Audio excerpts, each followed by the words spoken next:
እያለቀስሽም ቢሆን አንቺን ሳይሽ የሆነ ደስ የሚል ተስፋ ነው የሚታይ።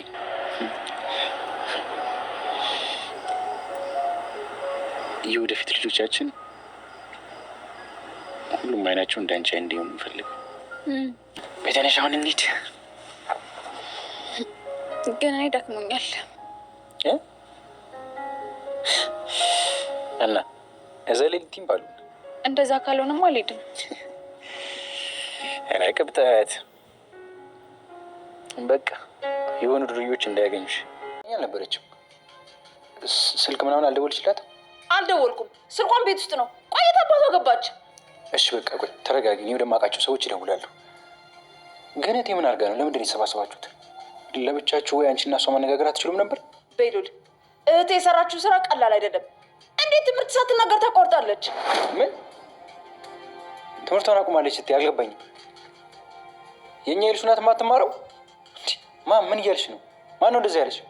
ከትምህርት ቤት ደውለውልኝ ነበር፣ በዛ ነው ያወቅኩት። እሷ በየቀኑ አባቷ እንደምትሄድ አላቅላም ትወጣለች። ሰላም ሰላም ቤተሰብ፣ ሰላም በያላችሁበት የዓለም ዳርቻ ብዝት ትርፍርፍ ይበላችሁ። ላይክ እና ሰብስክራይብ በማድረግ አበረታቱኝ። እንግዲህ ድራማ ዛሬ ክፍል እንዴት አያችሁት?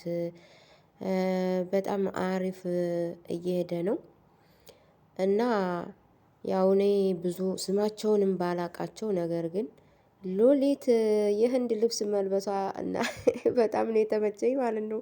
የህንድ ልብስ መልበሷ እና ደግሞ በእናትነት በኩል ያላት ቁርጠኝነት፣ ያኔ ልጅቱን አለማጨማለቋ ጥሩ ነው።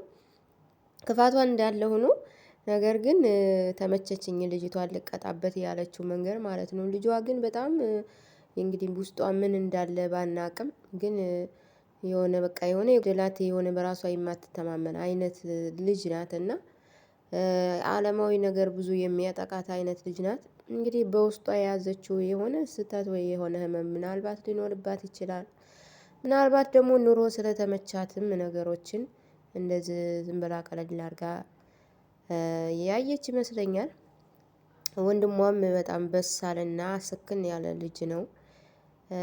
የገኒ ልጆች ግን በጣም የሚመቹ የተረጋጉ፣ አላማቸው ሁሉ የሚመች ልጆች ናቸው፣ ወንዱም ሴቱም እና ገኒ ብቻ ናት በጣም እንትኗ ማለት ነው። እዚህ ላይ ገኒ በቃ እሽሽ የምትል ምንም የዋህ በጣም እና ሌላ ደግሞ ያኛው አፍቃሪው ልጅ ደግሞ በጣም ተናዶባታልና በቃ እውነቱ ከታወቀ ትምህርት ቤት እንደማትማር እናቲቱ ስታቅ ልገላት ነበርና እውነቱ ከታወቀ በቃ ታወቀ ነው። እኔ ምንም ልረዳሽ አልችልም ማለች። እውነት ለመናገር በጣም ጎድታዋለች። ልቡ በጣም ተሰብሯል። ያው እሷ የምትፈልገው ይሄኛውን ልጅ ስለሆነ ያኛውን ልጅ ለመጉዳት ብዙም ጊዜ አልፈጀባትም እና ደግሞ ይሄ ደግሞ የሚወደው ኤፍራታን ነው። ያው ኤፍራታ ሁሉም ሰው የሚወዳት ሰው ስለሆነች ማለት ነው። እሷ እና ይሄኛው ደግሞ ይዋደዳሉ። ነገር ግን አሁን በተንኮል ቀስ ብሎ ቤቱ ገብቷል። ምን ሊያደርግ እንደሆነ ቀጣይ ክፍል ነው የምናየው። እንግዳ ድራማ በጣም በጣም አሪፍ እና አስተማሪ የሆነ ብዙ ነገሮች ያሉበት ድራማ ነው። ሉሊት ግን የኤፍራታ የእሷ ልጅ መሆኗን ስታውቅ ምን ታደርግ ይሆን? አሁን እንደዚህ ልጇ ጋር እንጀራ ልጇ ጋር እንድትሆን አትፈልግም። እሷ ምን እንደሆነ አላቅም፣ አትወዳትም ለማለትም ይከብዳል። ግን ልጅቱ የእሷ ልጅ መሆኗን ስታውቅ ደግሞ ትንሽ የሚጸጽታት ይመስለኛል። አሁን በቃ ለማለያየት ቆርጣለች። ምን ልታደርጋት ይሆን? እሱንም ደግሞ በቀጣይ ክፍል እናያለን። ውድ ተመልካቾቼ ሰብስክራይብ በማድረግ እንዳትረሱ፣ የደወል ምልክቷንም በመንካት እና ሀሳብ አስተያየታችሁንም ጻፉልኝ።